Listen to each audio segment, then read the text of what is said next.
Let's watch this video. Make sure you follow, share, comment, and subscribe for more videos like this. Last year, when the Niger State student, the St. Mary student in pupils in Niger State, over 200 were kidnapped. And after a while, the government came out. We all pleaded, we all begged, we all came online and ran, we cried, we asked for help, for people to help, and we called on the government to do their job. But after a while, the government came out and said the pupils have been released. And while we appreciated that the people were released, we thank God that people were released, but we had to ask the question, how were they released? Was it by military action? If it was by military action, it means the terrorists were neutralized and we should be able to see their body, or were they arrested? If they were arrested, then we should see them being prosecuted and taken to the court to face the wrath of the law. But we didn't say any of this. Then we asked if it was ransom.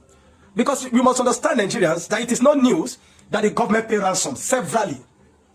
And so nobody said anything. The people came at me and said, I should just be happy that the people have been released. Does it bother? Does it matter how they were released? Does it matter which process they were used to be released? And all that. And one of the things you can applaud the APC government for is that they are a propaganda government. They are full of propaganda. I am a man that will say it the way it is, regardless of whose horse is God. They are full of propaganda. People attacked me. They said, "Oh, just be happy, man of God. You should just be happy." But you see, just yesterday, you see the document behind there. You see it. Fitch Nigeria, that is Foundational Investigative Journalism, led by Fisayo Toyomba or Fisayo or something. Fitch Nigeria released an investigative journalism was carried out, and it was found that the ransom for that release, for the release of those pupils, was 2 billion naira, paid by the Nigerian government to Boko Haram. Initially, they demanded for $7 million. But after much negotiation or so, 2 billion naira, 2 billion taxpayers' money was paid for those children to be released. Isn't that amazing? We have become a joke in this nation. We have become a people of joke. And the government know one thing. One of the things that the government knows is that nobody is held accountable. I think one of the things that gives the government the temerity to do some of the things they do is because they know that nobody holds them accountable. The people that should hold the government accountable are politicking, are being politically correct, are playing ethnic cards, religious cards, bigotry. So the government paid. I'm not the one that invented. It was an investigative journalism. Who carried the money, where it was dropped, to whom it was given, the border where it was, the venue where it was given, everything is indicated there. Go and read it. Go to Fitch Nigeria handle. Go and search it. Fisayo's handle is an investigative journalist, and he carried and he published it yesterday. He published it yesterday evening. 2 billion naira was paid. Which serious government that is intentional about ending terrorism pays ransom? You pay ransom to the government. Do you know, and you pay ransom to terrorists? Do you know how much weapon and ammunition 2 billion naira will get the terrorists? Do you know how much weapon it will get them? No. And you want to end terrorism in a nation. You want to end terrorism in Nigeria. You go about telling saying we are working on it. You are fighting against terrorism. And you are paying 2 billion naira in ransom. The soldiers that are fighting daily, where their lives have been lost, they don't even get quota. They don't get any of those amounts for their allowances of their salary. A soldier's salary, even if you have spent 20 years in the army, 20 years in the army, your salary is not up to 200,000. It's about 150 something, 180 something. 20 years in the army, your salary is not even up to 250,000 naira.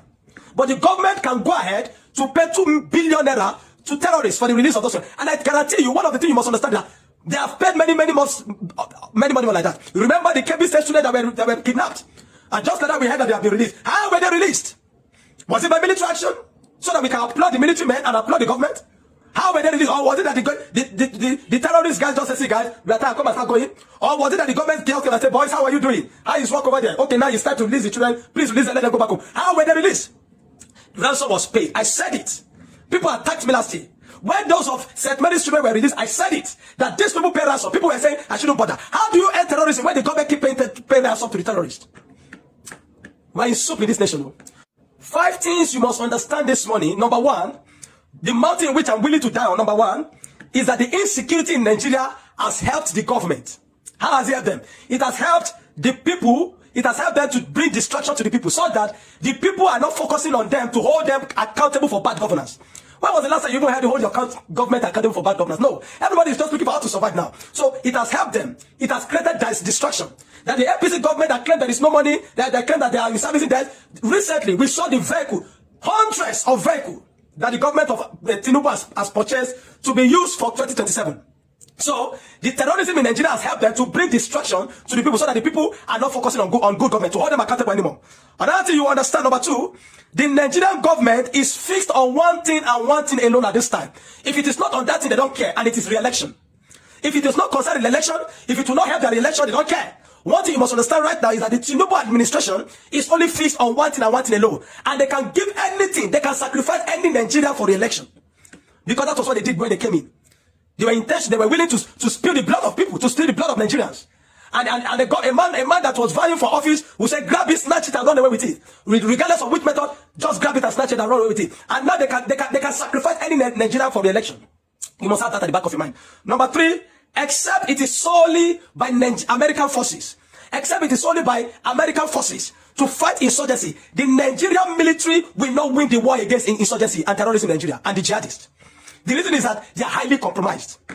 They will not win the war. The reason is that they are highly compromised. They are compromised and so therefore they cannot win. Except it is an extra body. As long as this Nigerian military continues and remains with their compromise and with their jihadists within their ranks, they will not win this war.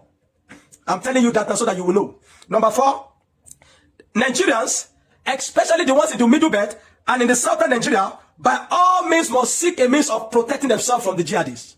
Nigerians in the middle belt of Nigeria, Nigerians in the west of Nigeria, western part of in the southern part of Nigeria, which means the southeast, the southwest, and the south-south, you must seek a means of protecting yourself. If you depend on the government for protection, I guarantee you, you cry for nothing. I'm an apostle of Jesus Christ. I bow to no man. I honor men, but I bow to no man. I honor men, but I bow to no man. And I will not be shut up or I will not be cajoled into silence. I'll say it the way it is. Look for means to protect yourself, otherwise you'll die for nothing. The next, finally, get yourself a weapon. I've said this over and over and over again. The religious ones will come and say, I speak too much. I said this and that. I'm an apostle. I shouldn't say that. We'll say that God will punish you.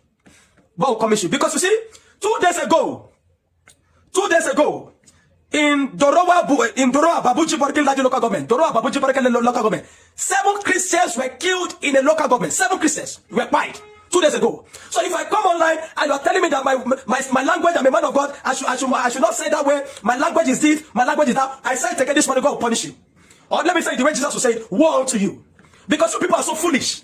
You are so foolish that you're not sensitive to what is happening in Nigeria. Get a weapon to defend yourself. 7 men, look at their picture, look at them lying down there. 7 of them, 7 souls, innocent souls, Christians. The genocide by the Fulani jihadists were unalived.